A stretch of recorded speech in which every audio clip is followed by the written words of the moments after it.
सनितपुर जिल्ला दुलाराय बर' फरायसा आफादनि जि खुंगा 57थि बोसोरसेलाय जि जुथुमा बेयो फैगोन जानुवारिनि 27, 28 आरो 29आव थि खालामनाय जादों आरो बेखौनो लानानै दिनै खरामारि दखरा दुलाराय बर' फरायसा आफादनि हेफाजाबाव आरो जि सनितपुर जिल्ला दुलाराय बर' फरायसा आफादा दानानै होनाय जि बानजाय आफाद आरो लोगोसे खरामारि बे हालामनि रायजो राजा बिथांमोनखौ लानानै दिनै सनितपुर जिल्ला दुलाराय बर' फरायसा आफादनि जि पेन्डेलनि जि गिबि खुथा लाइखुथा बेखौ दिनै गायसननाय जाबाय आरो बै सानखालि जि 29आव जि अपेन सेसन बा गेवलां मेल जिहेतु दङ हिसाबै बेहाय दुलाराय बर' फरायसा आफादनि मानगोनां आफादगिरि दिपेन बर' बिथां सारा बाहागो लागोन हिसाबै आरो माहारिखौ गेरेमसा हारि हिसाबै जुदि बुहुम फोथांना लाखिनांगोनब्ला जोंनि बर' रायजो राजा बिथांमोना बेयाव बाहागो लागोन आरो माखासे मेसेजफोरखौ बेहाय होगोन आरो लोगोसे सनितपुर जिल्ला हिसाबै जोंहा गोबां जेंना जिहेतु दासिमबो दङ ना जोंनि हा हुनि जेंना दिनैबो जोबाखै सनितपुर जिल्लायाव गोबां फरायसालिफोरा भेन्सार दङ दा बर' माहारिया जुदि जौगानांगोनब्ला सोलोंथाइया जोङो गोजौ लानो हानांगोन जितु फरायसालियानो जोंनो नांगौ बायदि फोरोंगिरिफोर बेहाय गैयाब्ला दासिमबो गुदि फरायसालिफोराव गेजेर फरायसालिफोराव जिर' टिचार जोंनि गेजेराव जों नुनो मोनो आरो गले गले बेफोरखौ लानानै गभर्नमेन्टजों गले गले जों सावरायनाय जायो बैफोर बाथ्राफोरखौ जोङो गेवलां मेलनि गेजेरजों दुलाराय बर' फरायसा आफादनि मानगोनां आफादगिरिया बुंथिलांगोन आरो बिनि सिगाङैनो 28नि जि डेलिगेट्स हाउसफ्राव जोङो थान्दै मेलाव जोङो जिल्ला हिसाबै जों माखासे सावरायगोन आरो लोगोसे जोङो सावरायनायनि गेजेरजों बेखौ जोङो दुलाराय बर' फरायसा आफादनि जि थान्दै मेल जोङो बेहाय हरनो हानाय बायदि जोङो माखासे बेहाय थांखि लागोन आरो बे थांखिफोरनि गेजेरजों जाहाथे सनितपुर जिल्लायाबो गुबुन गुबुन जिल्लाफोर बायदि उन गोलैसोना थाया जों डेभेलप जानांगौनि सायाव हा हुफोरा थाबैनो मोननांगौनि सायाव फरायसालिफोरा थाबैनो सरकारि जानांगौनि सायाव आरो जि थांनाय 2020-27 जानुवारि जि बिटिआर एकर्ड जालांबाय बेहाय माखासे दफाफोर दङ सनितपुर जिल्ला हिसाबै नोङो एक्सटेनसन पार्टनि जि गामि सुसननायनि जि बाथ्रा जोंनि गेजेराव जागासिनो दङ आरो बेखौनो लानानै जि 2023नि 26 जानुवारियाव आसामनि chief minister doctor Hemant Biswa Sharma बिथाङा 60टा गामि जि फोसावनाय आरो बेनिनो 41टा गामियाल' गभर्नर नटिफाइड जाबाय नभेम्बर दाननि 2 अक्ट'आव जिहेतु गभर्नर नटिफाइड जाबाय आरो माखासे 19टा गामि बेहाय थालांबाय बेखौ माला फोसावगोन बेबायदि गोबां रोखोमनि सुंलु सनितपुर जिल्ला रायजो राजानि गेजेराव जिहेतु दङ हिसाबै जोङो बेफोर बाथ्राफोरखौ लानानै जोंनि जि थान्दै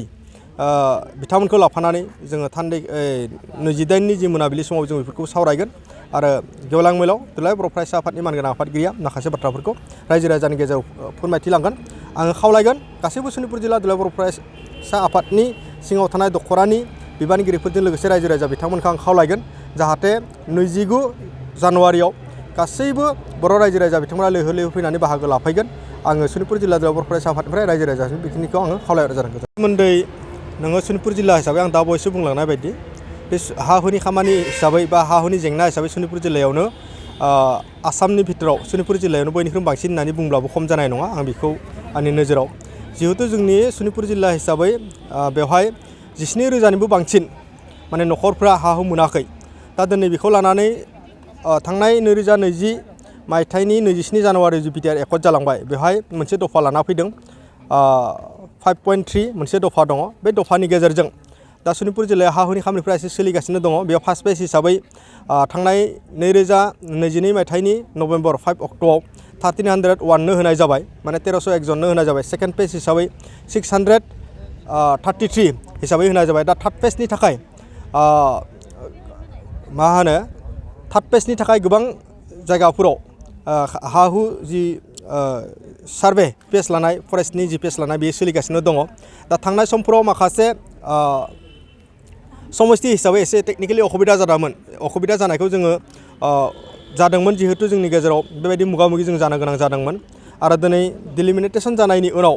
नैबे जि सारिदुवार सार्कोलनि आन्दाराव थानाय माखासे ओनसोलफोरा डिलिमिटेसन माखासे ढेकियाजुलि समस्तियाव हाबबाय हिसाबै माखासे राङापारा समस्ति हाबबाय हिसाबै नैबे लेभेलाव दायो जायफ्रा ढेकियाजुलि समस्तियाव गोदानै हाबसनदों आरो जायफ्रा गोदानै राङापारा समस्तियाव हाबसनदों बै ओनसोलफोराव दायो हा हुनि सेनाया जागासिनो दङ आरो जोङो आसा खालामदों आसाम गभर्नमेन्टनि सायाव आसा खालामदों जे थाबैनो नैबे जि दा हानि जि सार्भे जाबाय थादों बेखौबो रायजो राजानि गेजेराव थार्ड फेज हिसाबै होगोन होननानै जों आसा खालामदों आरो जोङो मिजिंथियो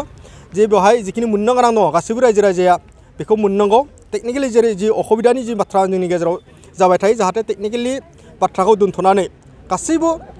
बर' रायजो राजा बिथांमोना न'खरफ्रोमबो हा हुखौ मोननांगौ होनना सनितपुर जिल्ला दुलाराय बर' फरायसा आफादा बेनि थाखाय नांगासिनो दङ आरो जोंखौ एडमिनिस्ट्रेटिभ लेभेलाव जों बेखौ सावरायगासिनो दं आरो दुलाराय बर' फरायसा आफादाबो बेनि थाखाय खामानि मावगासिनो दङ जिल्ला हिसाबै सेकेन्ड फेज गुणोत्सव जोंनि गेजेराव सोलिगासिनो दङ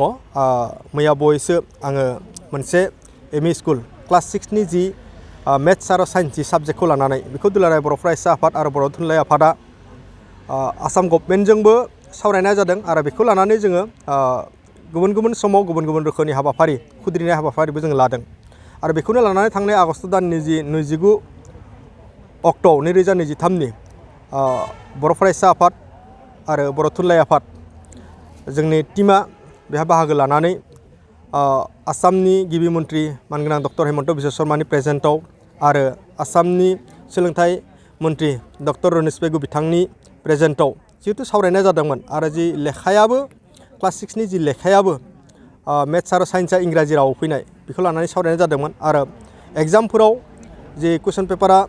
इंलिसाव फैनाय बेखौ लानानै बिसोर सावरायनाय जादों हिसाबै आरो नैबे जि गुणोत्सव जि सेकेन्ड फेजआव सनितपुराव सोलिगासिनो दङ